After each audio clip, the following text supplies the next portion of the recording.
तर बीडमध्ये खंडणीचे गुन्हे असतील तर ईडी हस्तक्षेप का नाही असा सवाल खासदार सुप्रिया सुळे यांनी सरकारला केला।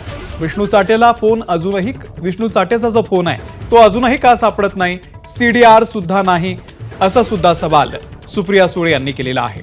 या हत्या प्रकरणातला फरार आरोपी कधी मिळणार आहे असाही सवाल सुप्रिया सुळे यांनी केलाय। परळी आणि बीडमधल्या हिंसाचाराची सरकारला पूर्वकल्पना नव्हती का हा सुद्धा सवाल त्यांनी केलेला आहे।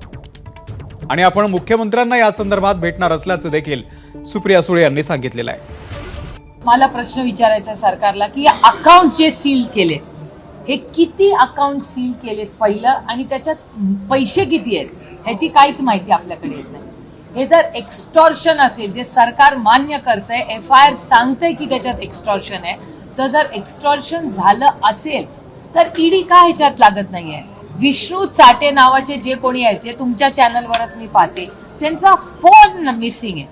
असा कसा फोन मिसिंग आहे? त्याचा CDR काढलाय का? काय पोझिशन आहे त्याची?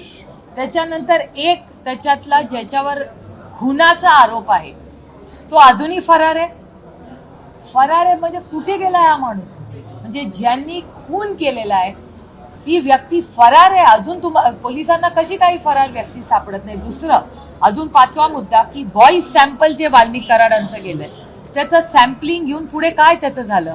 CDRचं काय झालं? काल एवढं सगळ्यांना दिसत होतं, काल परळीमध्ये व्हायलन्स झालेला आहे। एवढा व्हायलन्स झालाच कसा जेव्हा एवढा सेन्सिटिव्ह इश्यू आहे? याचं उत्तर सरकारला द्यावं लागेल। ABP माझा, उघडा डोळे बघा नीट।